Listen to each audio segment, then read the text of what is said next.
Will there be varying levels of rewards in heaven?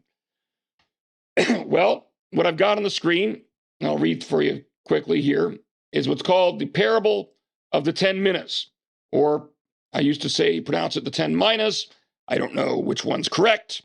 But lately I've heard more people saying mina, so I'm going to say mina. But funny, if you go to that website, kencoughlin.org, and you find some of the oldest resources on there from like 2008 or so, you will hear some podcasts that actually say this is a product of 10 Minas Ministries or whatever. My original apologetics ministry that I started up in the early 2000s was named after this parable, and it was called 10 Minas Ministries, is what I referred to it as at the time. But mina, mina, potato, potato, whatever. The lesson's the same. Luke 19, 11 through 27. While they were listening to this, he went on to tell them a parable, because he was near Jerusalem, and the people thought that the kingdom of God was going to appear at once. He said, "A man of noble birth went to a distant country to have himself appointed king, and then to return. So he called 10 of his servants, and gave them 10 minas. 'Put this money to work,' he said, 'until I come back.' But his subjects hated him and sent a delegation after him to say, 'We don't want this man to be our king.' He was made king, however, and returned home. Then he sent for the servants to whom he had given the money, in order to find out what they had gained with it. The first one came and said, 'Sir, your mina has earned 10 more.' 'Well done, my good servant,' his master replied. 'Because you have been trustworthy in a very small matter, take charge of 10 cities.' The second came and said, 'Sir, your mina has earned 5 more.' His master answered, 'You take charge of 5 cities.' Then another servant came and said, 'Sir, here is your mina. I have kept it laid away in a piece of cloth. I was afraid of you, because you are a hard man. You take out what you did not put in, and reap what you did not sow.' His master replied, 'I will judge you by your own words, you wicked servant. You knew, did you, that I am a hard man, taking out what I did not put in, and reaping what I did not sow? Why then didn't you put my money on deposit, so that when I came back, I could have collected it with interest?' Then he said to those standing by, 'Take his mina away from him and give it to the one who has 10 minas.' 'Sir,' they said, 'he already has 10. He replied, 'I tell you that to everyone who has, more will be given. But as for the one who has nothing, even what they have will be taken away. But those enemies of mine who did not want me to be king over them, bring them here and kill them in front of me.'" So understand that this is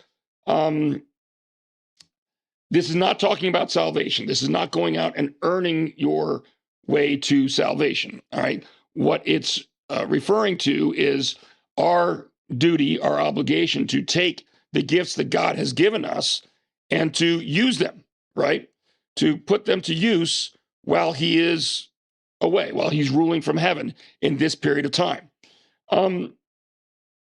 And we see as a result, what he does is Jesus indicates that certain servants got greater rewards than other servants did.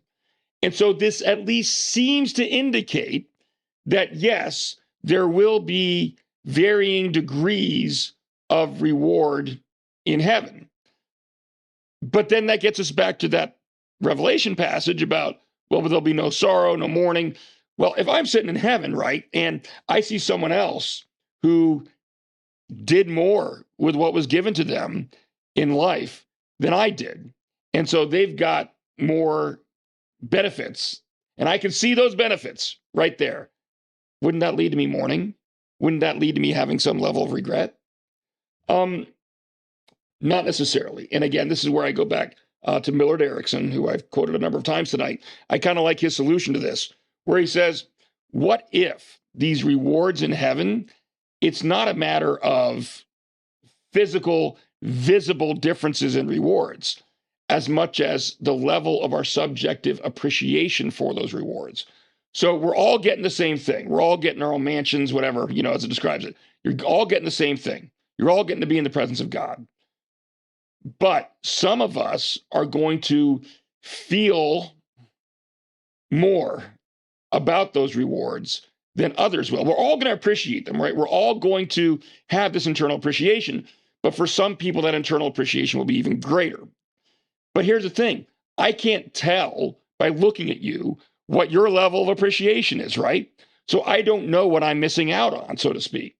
So I'm never going to be in a position to regret, just to think about, oh, I'm only feeling this, but they're feeling that. I don't know what they're feeling. It's their feelings. That's the point.